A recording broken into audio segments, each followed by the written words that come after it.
I have good news for you. For all of you that have been standing so long, I'm the last speaker, so... I figured that was worth something right there. Well, I am not going to say a lot of new things or concepts that you haven't already heard. The speakers before me have laid it out pretty well. What I wanted to do instead was talk about what we can do together, what's been happening, and lay out some very specific things as quickly as I can. What, an hour, I think you said? No, I'm kidding. I'm kidding. I have to leave here in just a few minutes anyway, so I'm self-regulating. First of all, I want to acknowledge the organizers, Brittany and Frank, and all the others that made this possible by sharing it on Facebook, by getting involved. So thank you for doing that. The more we come together, the more we speak with one voice that Joey mentioned earlier, the better, the more successful we're going to be. We started to see some successes in 2016. Mike referred to those. That's just the beginning. 2018 is going to be even better, and it's going to get even better after that. I assure you, there is a change happening here. We're not talking about the hope and change that we were promised under a unnamed president. We're talking about true change where we restore the principles and the values that made this country strong in the first place, and we take this state back and we take our federal government back because we still have this deep state problem to deal with. So, I also wanted to recognize the speakers that came before me. Frank did Frank, that was eloquent. What you said when you read the Declaration of Independence, when you wove in some state stuff in there, and Kate Brown, it was really applicable, and I'm very proud of the fact that you put that together for this group. And you talked about stopping tyranny. We all understand the importance of that. We understand that we've been headed towards that in Oregon and nationally, and it's starting to turn around. We took the White House. In 2016, we won the Secretary of State. That is a position that we can leverage into other statewide positions. And believe me, we have some good candidates that are going to be running for various offices. You saw a few of them a few minutes ago. Second, I wanted to recognize Joey Nations for his passion, talking about the nanny state and how we need representation, and how Brown has not been fulfilling that, Governor Brown. Mark Callahan and his passion for office, for running, CD5, his energy, along with Bruce Cuff and Joe Ray Perkins. They're all principled people looking to make a change and sacrificing personally to a large degree for the service of others, and it's very inspiring. I also wanted to give a shout out, if I could, to Joey. I don't know, Joey, if you're still here. Joey Gibson, sorry, the other Joey, yeah. He talked about the dangers of PC. He talked about combating hate, not with more hate, but with love. Joey, you're right on track with that. Thank you. That's exactly how we need to operate. We need to consider deep down what our motivations are, what drives us. We're not the other side, right? And we're not going to win this with hate, but we are going to win it by being organized, by being smart, by being strategic, by showing the kinds of values that we represent and not allowing the other side to define us. And then I'm very thankful for people like Mike Neerman, who have battled this last session all kinds of bad legislative bills, who stood their ground. Mike is a principled person. The other candidates that spoke a few minutes ago are principled as well. They will stick to their guns. I know each of them well enough to know that they're committed to the just the platform, but the principles that they talk about. And so that's very, very important. So thank you for each of those speakers. But I also want to thank you, because every one of those flags that I see out there, whether you're carrying an external, outside flag, or a flag in your pocket or in your back pocket, wherever you're carrying that flag, thank you. Because the folks that are video recording this and others that are recording this event and sharing it all over Oregon through social media, through email and other methods, you are giving, by your stand here, by you holding that flag, by you being present here, you're giving other people in Oregon hope for a changed Oregon. An Oregon where it's safe to be a conservative. Yeah! Coming out conservative! Right. And when I look out, it should be obvious to you that I'm a Republican.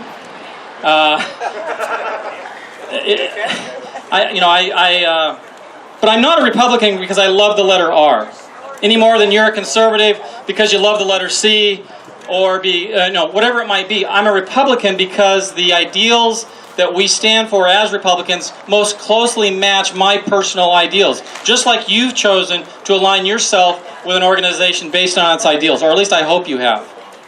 And you haven't chosen to align yourself with an organization or an ideology that simply puts down on others and believes that they are morally superior to others and do not need to engage with others in order to make change, just be combative with others. That is what we are fighting, is an ideology that essentially says, much like terrorism, I don't need to talk to you because my first wish is that you don't exist. My first wish is that you're not here.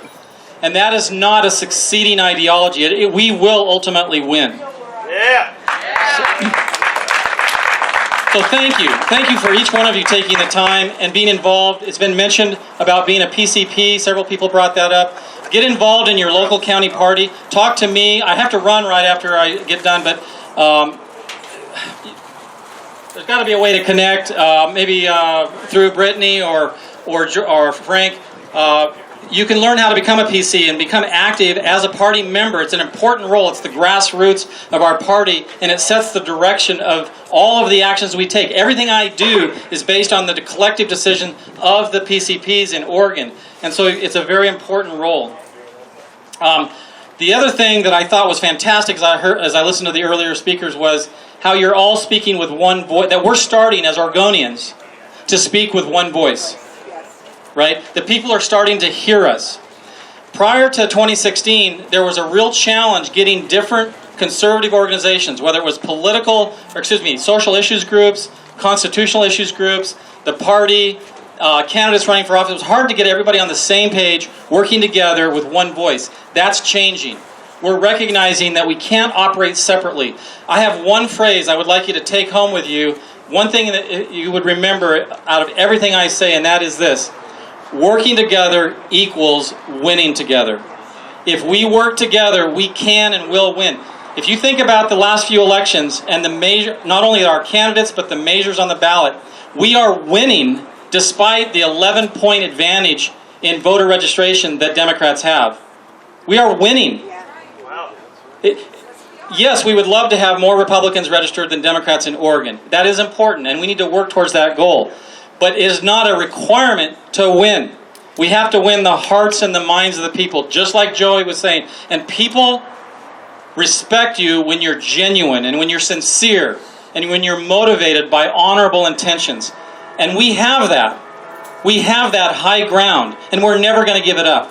Right? Right. So, let me just cover a couple of wonky type things real quickly, and then I will wrap up. So, this is about representation, a stand for representation. We know that our country was started because there was a lack of representation in regard to taxing the people. We all know about the Boston Tea Party. We know about taxation without representation. We know about governing with the consent of the governed, right? We know about what happens when one party rules in such a way that they suppress the other side or opposing viewpoints. That is called arrogance. And that arrogance leads to mistakes. And those mistakes are already being made. They've been made nationally, and we won the White House, and people got tired of what was going on and decided to make a difference and voting for somebody. The polls were way... Do you remember a few days before the election, the polls were still showing at least a 12-point lead for Hillary? Surprise! I could go on and on about the media, I won't. But we have a situation in Oregon where we have arrogance in power. We have arrogance in power. We don't have balanced leadership. Opposing ideas are good, right? Just like somebody said before me, if you have a discussion with somebody else and they disagree with you, is that a bad thing? What's bad is when you can't defend your position, when all you can do is attack the other side, right? That's bad. But when you can defend your position with knowledge and speak truth to power, then you will win ultimately. And that's where we hold the high ground and will continue. One of the problems that's going on right now is they've completely forgotten about life, liberty, and property. As you may know, the original term was property, not pursuit of happiness. Because it is when the state has the ability to take your property, which they can do by overtaxation and regulation, then you lose freedom. Economic freedom is just as important as the other types of freedom. Amen. And economic suppression is a way to hold the people down. High taxes is how they do that. This is why we have to be on guard constantly. And what you're doing is sending hope to all Oregonians just by being here, by saying we care, and we're going to make it safe to be a Republican or a conservative in Oregon. Yeah. In Oregon. Everywhere. So, what is the one word that describes the problem that we're experiencing here in Oregon? In 2016, we really... in 2016, we talked a lot, and our candidates did a real good job talking about, Dennis Richardson, for example, talked about this, government transparency and accountability, which is really affecting or addressing the problem of corruption. We have Chicago-style corruption in Oregon. It might be a beautiful state to live in, but it's still corruption. And we have come, unfortunately, Oregonians, not necessarily this group, but Oregonians as a whole have come to accept that corruption as just the way it is. We're bringing to attention that it doesn't have to be like that, and we do not have to give up our freedoms. So what is the one word that describes what we're going after in 2018 that exists right now by the actions of the governor's office and some of the legislators in this building? Corruption. Lawlessness. Who said that? That's exactly right. That's exactly right. Lawlessness. We expect government, we hire government, as was said earlier, elect them or hire them to provide for law and order. And we expect the citizens, ourselves, to comply with that law and order. That gives us a stable society. But when government itself, the members of our legislature, the governor, in her middle finger to the president, in her actions, they are demonstrating government lawlessness. And that is going to destroy us if we allow it to continue. We cannot allow government lawlessness any longer. So, she might be resisting the federal government with her proclamations and executive orders about immigration and other defiance that she wants to take. But the majority of Oregonians do not stand with her on these issues. Please remember that. The polling does not show that even liberals agree with sanctuary cities, for example, or a sanctuary state. It polls at about 65 or 70% here in Oregon, even in places like Portland. So when the governor takes a stand for the left side of her base, instead of acknowledging the importance of recognizing the true middle of her base that is going to re-elect her, and when she alienates them, she's basically saying, I don't care about Republicans and I don't care about Democrats, and fine with me, Governor. If you want to alienate your own base, go right ahead, because the sooner we can get you out of office, the better.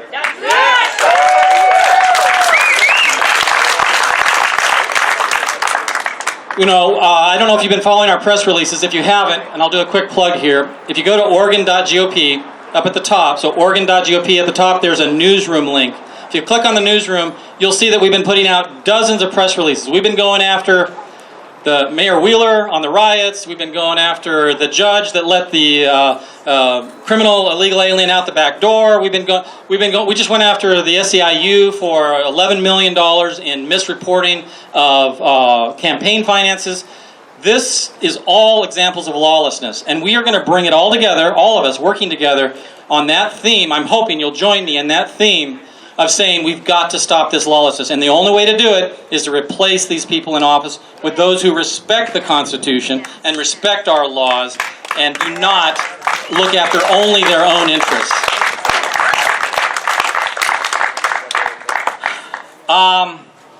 All right, so gosh, I could talk so much about bills that have been passed or attempted to pass here, but I don't want to take too much more time. They haven't been listening to us in the past, but we're going to make sure that they listen to us now. And in 2018, we will win additional victories here in Oregon, and we will make a change with your help and your work. Today's rally was all about runaway taxation, favoring illegal aliens that are committing crimes, particularly removal of elected officials that are not honoring their oath of office. There was even a mention of taxpayer-funded abortion, and protecting the Second Amendment. These are some of the things that brought us together here, the reason that you showed up. But what I'm asking you to do is to resist the resistance.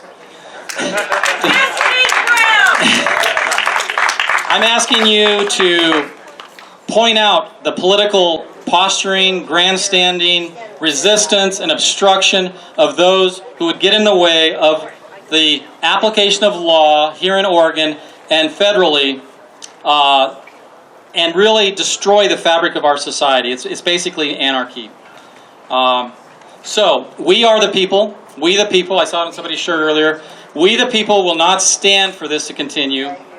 We will drain the Oregon swamp.